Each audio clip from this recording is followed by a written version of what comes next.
Legacy, the term that has now been on many people's lips as they awaited President Kenyatta's new-look cabinet. The long wait ending today. Good afternoon, fellow Kenyans. The new-look cabinet reflecting Kenyatta's goal of achieving regional balance, rewarding those that stood by him and ensuring the interests of the nation remain foremost.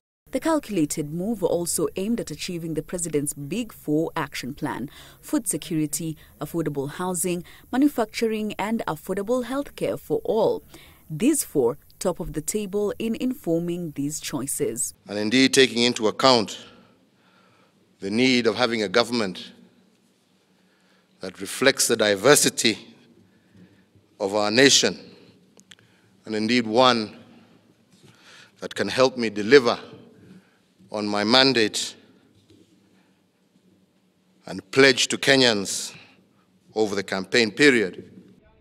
Infrastructure development also at the core of the president's agenda, and much to the disdain of some quarters that Kenyatta retained Transport CS James Macharia. It is understood to be a move informed by the fact that he was already well versed in mega government projects such as the SGR, expansion of road networks and opening up new industrial parks. Replacing him was deemed as taking a number of steps back. There is as well affordable housing for all, falling under the lands docket. President Kenyatta nominating Royal Media Services Chief Operating Officer Farida Karone to take over the lands docket that has not been devoid of controversy and scandal. 3 CSs already having served in his first term. Karone's appointment, a move aimed at instilling order and achieving part of the president's Big Four agenda.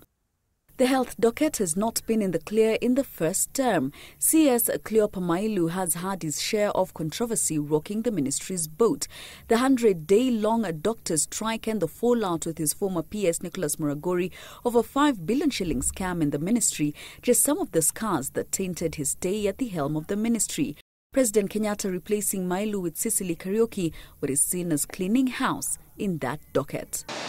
Then there's manufacturing, falling under the industrialization docket held by CS Adan Mohammed, who remains in the same seat with more pressure to deliver under the Big Four action plan. Then there's the question of regional balancing, with some CSs retained but moved to different dockets. But the head of state, in consultation with his DP Ruto, had to contend with election promises they made to the political cronies.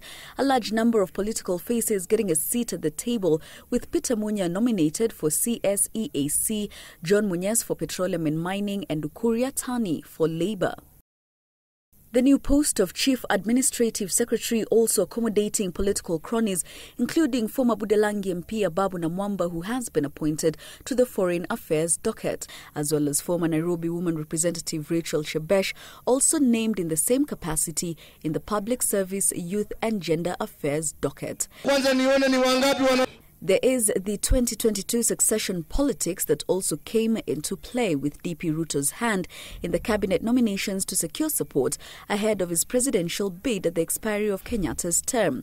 That informing the nomination of Simon Chelugui to CS Water and Irrigation, a competitor of Gideon Moi in the 2017 Baringo gubernatorial race, and Rashid Acheso, a strong Ruto ally, now nominated to head the sports docket. Jackie Maribe, Citizen Weekend.